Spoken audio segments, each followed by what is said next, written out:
जय श्री राधे। पूज्य श्री सद्गुरुदेव भगवान के चरणों में प्रणाम। संत श्री लाहिड़ी महाशय जी द्वारा अजपा जप के विषय में। आज का विषय बहुत ही सरल भी है और अत्यंत गहरा भी। मैं आपसे एक छोटा सा प्रश्न पूछना चाहता हूँ। आज आपने कितनी बार सांस ली? कोई नहीं बता सकता। क्यों? क्योंकि सांस लेना इतना स्वाभाविक हो गया है कि हम उसे देखना ही भूल गए हैं। लेकिन हमारे ऋषि मुनि इतने जागरूक थे कि उन्होंने केवल बाहरी संसार का नहीं, अपने भीतर चल रही प्रत्येक क्रिया का भी अवलोकन किया। उन्होंने कहा, एक सामान्य मनुष्य दिन और रात मिलाकर लगभग 21,600 बार सांस लेता है। यह केवल एक संख्या नहीं है, यह जीवन का एक अद्भुत रहस्य है। क्योंकि इन 21,600 सांसों में भगवान ने 21,600 अवसर छिपा दिए हैं। हर सांस कह रही है, मुझे व्यर्थ मत जाने दो, मैं तुम्हें भगवान तक पहुंचा सकती हूं।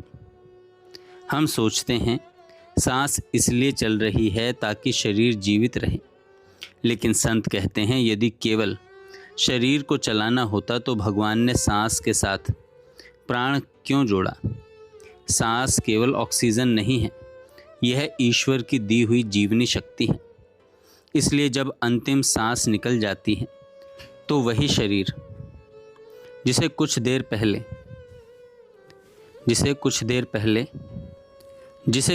पहले हम माताजी, पिताजी, भाई, बहन कहते थे, उसे शव कहने लगते हैं।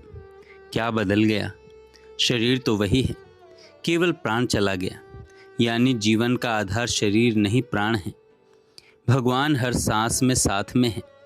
एक बात सोचिए, जब बच्चा माँ के गर्भ में होता है तब किसने उसे सांस लेना सिखाया? किसने हृदय चलाया? किसने रक्त प्रवाहित किया? किसने शरीर बनाया? हमने कुछ नहीं किया, सब अपने आप हो रहा था। यही भगवान की मौन कृपा है। हम जन्म लेते ही पहला कार्य क्या करते हैं? सांस लेते हैं। और मृत्यु के समय अंतिम कार्य क्या होता है? सांस छोड़ना। यानी पूरा जीवन 2 सांसों के बीच की यात्रा है। कल्पना कीजिए, यदि कोई करोड़पति प्रतिदिन आपके खाते में 21,600 रुपये जमा करा दे, लेकिन शाम तक जो खर्च नहीं किए वे वापस ले ले, तो क्या आप उन्हें व्यर्थ जाने देंगे? नहीं, हर रुपये का सदुपयोग करेंगे। भगवान प्रतिदिन 21,600 सांसें देते हैं, लेकिन अधिकांश एक भी सांस भगवान को अर्पित नहीं करते। पूरा दिन सांसें केवल क्रोध, लोभ, ईर्ष्या, भय और संसार में खर्च हो जाती हैं। आज हर व्यक्ति कहता है मन नहीं लगता, शांति नहीं मिलती, ध्यान नहीं होता। लेकिन कारण क्या है?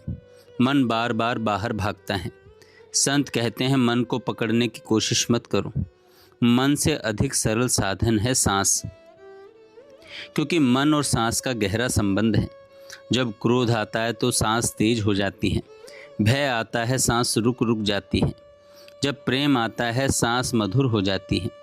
इसलिए योग कहता है जहाँ प्राण वहाँ मन। यदि सांस शांत होगी, मन अपने आप शांत हो जाएगा।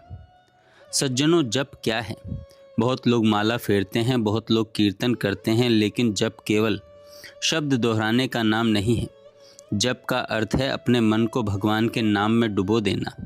जैसे कपड़ा रंग में डुबोते हैं, बार बार डुबोने से वह उसी रंग का हो जाता है, वैसे ही मन को बार बार नाम में डुबाने से मन भगवनमय हो जाता है। शास्त्र कहते हैं जप 4 प्रकार का होता है। पहला वैखरी, जोर से नाम बोलना, यह आरंभिक साधकों के लिए श्रेष्ठ है। दूसरा उपांशु, इतना धीमा कि केवल स्वयं सुन सके। तीसरा मानसिक जप, होठ नहीं हिलते, केवल मन में नाम चलता है, यहीं से साधना सूक्ष्म होने लगती है। चौथा अजपा जप, यह सबसे अद्भुत अवस्था है। यह जप आपको करना नहीं पड़ता, यह पहले से हो रहा है। ऋषियों ने समाधि में सुना, जब सांस भीतर जाती है तो सो, और जब बाहर आती है तो हम। सो हम, सो हम। सो हम, इसलिए इसे सोहम कहा गया। इसका अर्थ है वह परमात्मा ही मेरा वास्तविक स्वरूप है। ध्यान दीजिए, यह मंत्र आपने नहीं बनाया, यह आपके जन्म से पहले से चल रहा है। जब आप सो रहे होते हैं तब भी चलता है, जब आप भूल जाते हैं तब भी चलता है। यही अजपा जप है, कुछ नया नहीं, केवल जागना है। जैसे कमरे में घड़ी टिक टिक कर रही होती है, लेकिन हम ध्यान नहीं देते। जैसे ही ध्यान गया, आवाज़ सुनाई देने लगती है। वैसे ही सांस में भगवान का नाम पहले से चल रहा है, हमें केवल सुनना सीखना है। भगवान गीता जी में कहते हैं, इस साधना का थोड़ा सा अभ्यास भी महान भय से रक्षा करता है। इसका अर्थ यह नहीं कि आपको 21,600 सांसों पर ध्यान देना है, नहीं। यदि दिन में केवल 5 मिनट 10 मिनट प्रेम से होश के साथ भगवान का नाम लेकर सांसें देखें तो वही पर्याप्त शुरुआत है। महर्षि पतंजलि कहते हैं, केवल जप मत करो, नाम का अर्थ भी समझो। यदि राम जपो तो राम की करुणा महसूस करो, यदि राधा जपो तो प्रेम महसूस करो, यदि कृष्ण जपो तो आनंद महसूस करो। नाम और भाव मिल जाएं तो साधना जीवंत हो जाती है। पूज्य श्री भाई जी हनुमान प्रसाद जी पोद्दार कहा करते थे, नाम केवल शब्द नहीं है, नाम स्वयं भगवान का स्वरूप है। इसलिए नाम जपते समय भगवान को याद करो। नाम को केवल गिनती मत जानो, नाम को जियो। अब मैं आपको बहुत सरल साधना बताता हूँ। आराम से बैठिए, रीढ़ सीधी रखें, आंखें बंद करें। सांस को बदलना नहीं है, केवल देखना है।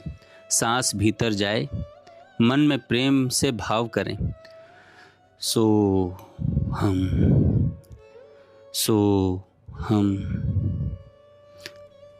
कोई जोर नहीं, कोई प्रयास नहीं, केवल सुनना है। कुछ मिनट बाद लगेगा मैं जप नहीं कर रहा, जप तो पहले से चल रहा है, मैं केवल उसका साक्षी बन गया हूँ। आइए आज से संकल्प लें, अपनी हर सांस को नहीं, लेकिन कुछ सांसों को भगवान को समर्पित करेंगे। दिन में 5 मिनट नाम के साथ सांस को देखेंगे। यह एक छोटी सी शुरुआत है, धीरे धीरे पूरे जीवन को बदल देगी। याद रखिए, जिस दिन सांस रुक जाएगी संसार छूट जाएगा। इसलिए जब तक सांस चल रही है उसे भगवान के नाम से जोड़ दीजिए, तभी जीवन सफल होगा और अंतिम समय भी मंगलमय होगा। जय श्री राधे।